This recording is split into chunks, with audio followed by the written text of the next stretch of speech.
Maki Rena!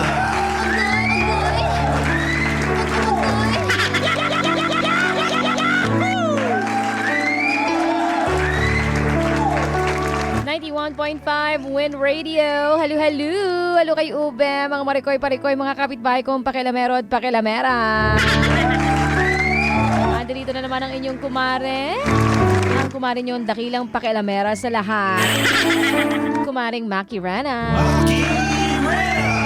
Handang dumamay at pakialam sa buhay ng may buhay. Dito pa rin sa Maki Alam. Halika na, pumweso na mga kapitbahay. Tayo na't pakinggan at makialam sa problema ni Lian ng Makati. Maring Maki, makialam ka naman po sa problema ko ngayon. May gusto lang sana ako itanong. Tanong ko lang po kung ano po bang dapat kong gawin sa asawa kong si Marvin. Nahuli ko kasi, Mare, na magka-text si Marvin at magka-call sila ng friend kong si Cecil na kasamahan ko pa sa trabaho sa Maynila. Sabay pa kami lumuwas para magtrabaho, ang kapal ng mukha. Tinanong ko ang asawa ko at wala na siyang nagawa para makatanggi pa. Huling-huli ko kasi sila at meron akong mga ebidensya.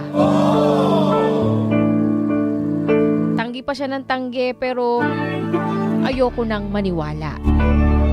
Puro kasinungalingan ang lumalabas sa bibig niya.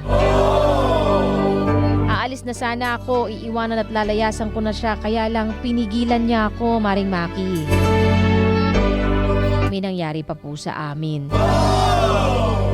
Pagkatapos ng nangyari sa amin, parang lumambot ang puso ko at gusto ko na siyang patawarin.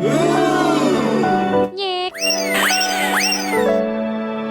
Ano bang gagawin ko, Maring Maki? Naguguluhan po ako. Maring Maki, payuhan mo naman ako. Makialam ka naman sa pinagdaraanan kong ito. Lian ng Makati. Mars, hanggang kailan, Mars? Hanggang kailan ka magtatanga-tangahan, Mars?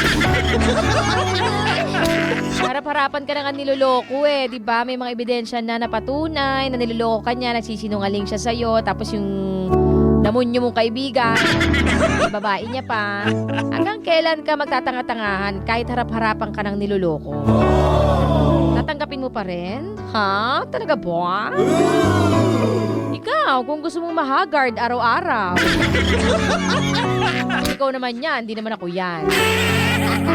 O, ito na lang isipin mo, ha? Kung gusto mo akong makialam sa problema mo, isipin mo. Pinatawad mo siya, pero araw-araw kang may pagdududa. Nakakasira ng ulo yan, ha?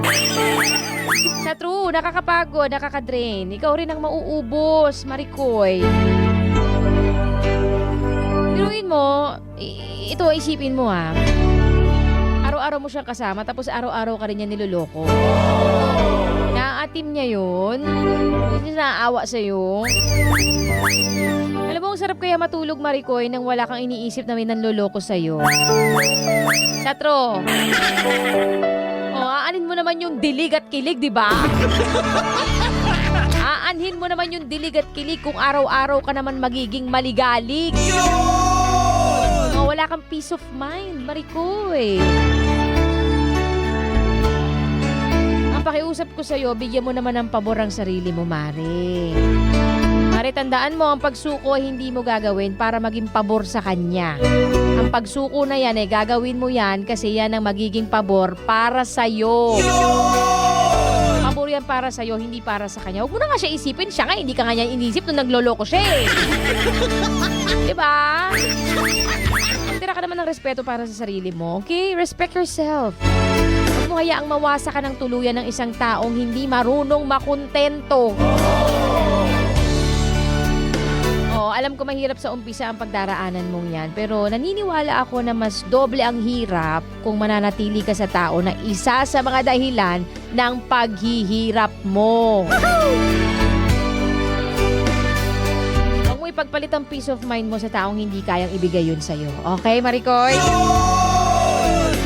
Huwag mong ipagpalit ang peace of mind mo sa taong hindi kayang ibigay yun sa'yo. O, ayan, diniin ko na.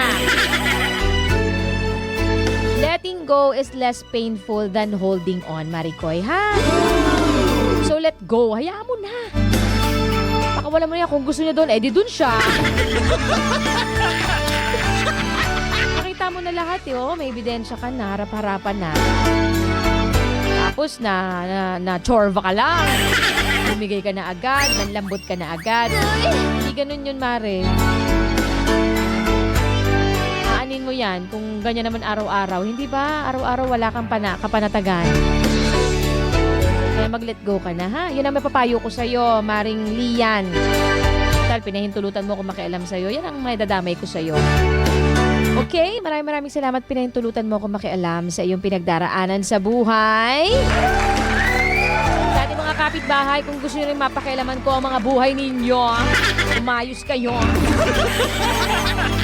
Willing naman ako makialam dyan. Mag-message lang kayo sa akin ng inyong mga storya. DJ Maki Rena on Facebook. Mag-follow lang kayo at mag-message kayo sa akin. Or pwede kayo magpadala ng mensahe sa aking email, djmakirena@gmail.com.